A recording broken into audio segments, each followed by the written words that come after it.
Yeah, I've done videos about Ben Shapiro before, and they all go really well for me. They all go really, really well, and nobody ever gets mad about them. So I'm expecting that everybody's going to absolutely love this video. Actually, I'm fully expecting some people to rage quit and unsub from the channel because I insulted the great champion of conservatism, the dear leader, the one and only based Ben Shapiro. If you disagree with him, you're just like an SJW after all, because political nuance don't reel and things are hard to understand. If you're a fan of Shapiro and the intellectual dark web, you may disagree with this video, but hopefully you're reasonable enough not to unsub in a fit of rage. You can do that after I do my video about Jordan Peterson. Wash your dick and clean your room, bucko. Anyways, I've criticized Ben Shapiro before with totally valid arguments, by the way, but I was often a dissenting voice in many of those conversations. In the conversation that today's video is all about, I actually find myself in agreement with most conservatives and conservative media pundits. As you probably know by now, President Donald Trump met with North Korean leader Kim Jong Un earlier this week. This was a historic meeting, and there was a lot accomplished at the Singapore summit and beforehand. Most notably, the United States committed to de-escalation of war games taking place off the coast of South Korea, in exchange for North Korea committing to full and total denuclearization of the Korean Peninsula. Full and total denuclearization. To call that a big deal is an understatement. Remember during the Obama years when it seemed like North Korea was months away from firing a warhead and hitting Hawaii, California, or Seattle? Remember the constant escalations from both sides and a seemingly ubiquitous threat of war that could break out at any moment? Well, if all goes as planned, that is hopefully coming to an end. The North is committing to denuclearization and is now indicating that they may be interested in opening up to the US and the world. I'm not saying that I want North Korea to become another cog in the globo-homo central bank web. I want them to protect their culture and their nation as they best see fit. However, I don't want them causing harm or threatening our Japanese and South Korean allies. Generally speaking, I support de-escalation and drawing down all geopolitical conflicts. I've been anti-war since 2011, when I really started getting into politics through libertarianism and the Ron Paul movement, and Trump's anti-war stances were part of why I voted for him in 2016.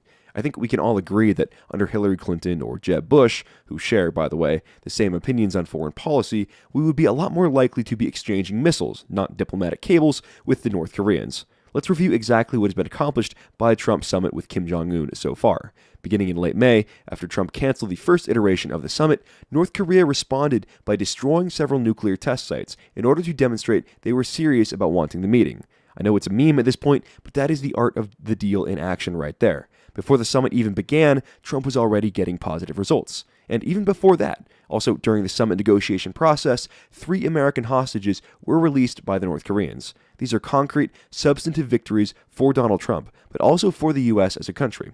Getting freed prisoners back and greatly reducing the likelihood of nuclear conflict are good things. As Ben Shapiro would so snarkily say, that's good Trump. And of course, that's leaving out the biggest victory of all, the aforementioned signed and verifiable agreement between the North Koreans and the US, wherein Kim Jong Un committed to, quote, complete denuclearization of the Korean Peninsula. Of course, we're going to have to verify that they uphold their end of the bargain. There's going to be continued negotiation and back and forth, and a good amount of it will probably be public, but that's all part of diplomacy, the back and forth.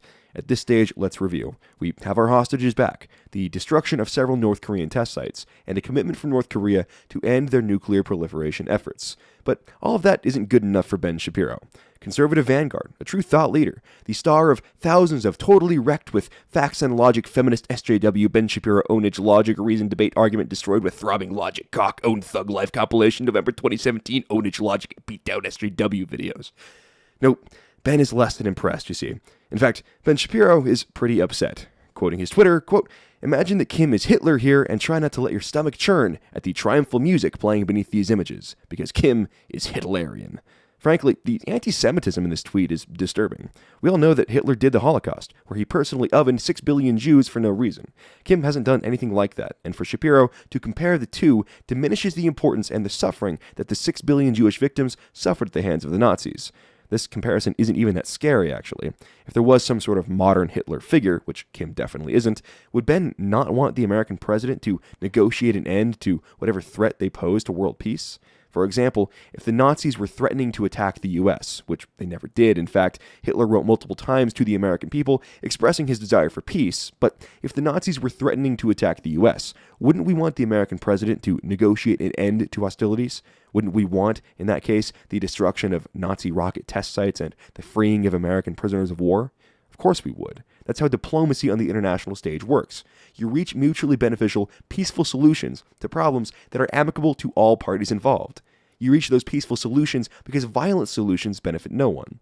If the U.S. had been able to reach a peaceful solution with Axis powers, we could have prevented the deaths of 400,000 American soldiers and the injury of over 600,000 others. That's 1 million total American casualties we could have prevented by reaching a peaceful diplomatic solution with the Axis powers. Of course, many conflicts cannot be resolved through diplomacy, and that's understandable, but the current crisis in Korea almost certainly can be. Ben Shapiro continues, quote, "Imagine the Nazi flag in the place of the North Korean flag. Kim is the closest thing to Hitler on this planet today. We put our flag aside his, and Trump praised him fulsomely. This better reap some dividends. If we receive nothing but empty words and a photo op between the most powerful leader in the world and an evil tin pot dictator who murders his own family members, that's a true disgrace to the American flag." Then, at the end, he lamented the fact that we are, in his estimation, strengthening the North Korean regime instead of deposing it. Interesting choice of words. First, making unjustified comparisons to Hitler or the Nazis is exactly what the left does, and we make fun of them for it, or at least we used to. Reductio ad Hitlerum. Everyone I disagree with or don't like is Hitler. If you have to unjustifiably invoke Hitler, the Nazis, or the Holocaust in an argument, it's a good sign you've lost the argument and are resorting to emotionally charged historical references in an attempt to scare your opposition out of arguing whatever position they're arguing for.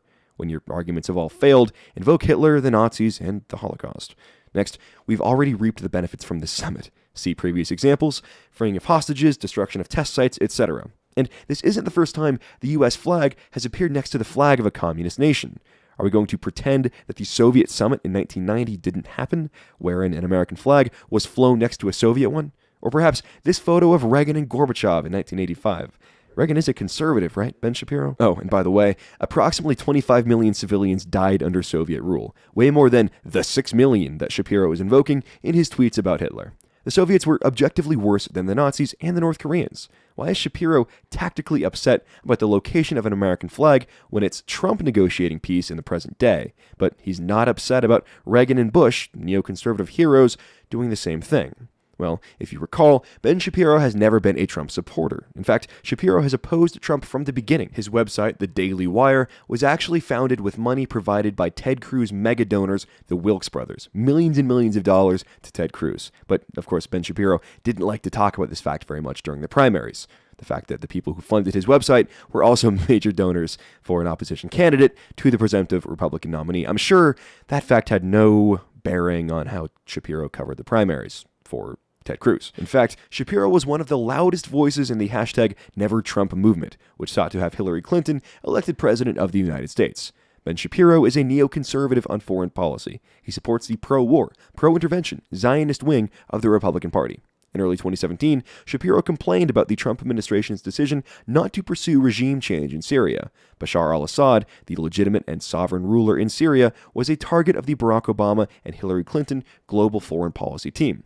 They sought to depose him, much in the same way that Muammar al-Gaddafi was deposed in Libya, a move that, as we know, led to turmoil and chaos in the region and exacerbated the refugee crisis into Europe. In this 2017 column, Ben Shapiro blamed alleged and unproven gas attacks purportedly committed by the Assad regime on the Trump administration's decision not to depose Assad. Again, he blamed the Trump administration for Assad's supposed gas attacks that were never proven. Later in the column, Shapiro demanded that President Trump deploy American soldiers to intervene in the Syrian civil war. He demanded that Americans risk our soldiers' lives for the sake of a country we have no business being involved in or policing. Shapiro is an interventionist, in the same vein as Nikki Haley and John Bolton. These are the same people that started the Iraq and Afghanistan wars. Look how those turned out. They want the U.S. to intervene overseas and solve problems violently instead of diplomatically, which directly benefits their donors and handlers within the military-industrial complex.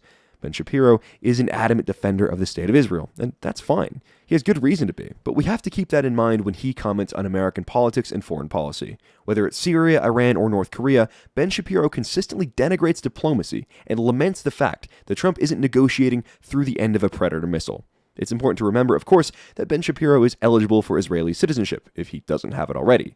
He and his wife were married in Israel, and he practices Orthodox Judaism.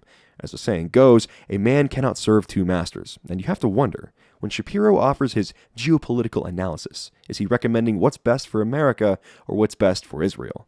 Shapiro has already stated that he doesn't care about the future of America's demographics. He doesn't care if America's founding stock is demographically replaced in their own country with new people. Ironically, he doesn't feel the same about Israel. He's constantly criticized Trump. Remember, of course, he was one of the leaders of the Never Trump movement. Rightfully, Ben Shapiro was criticized for his bad take on the Kim Jong Un meetings by just about every conservative on Twitter, from Ashton Whitty to Charlie Nash to Wayne Dupree, and of course by Big League Politics in the article that I'm using as a primary source for much of this article. Ben Shapiro may be great in arguing with SJWs or campus leftists, but for geopolitical analysis or coverage of Donald Trump, he is ideologically compromised and not someone worth your trust.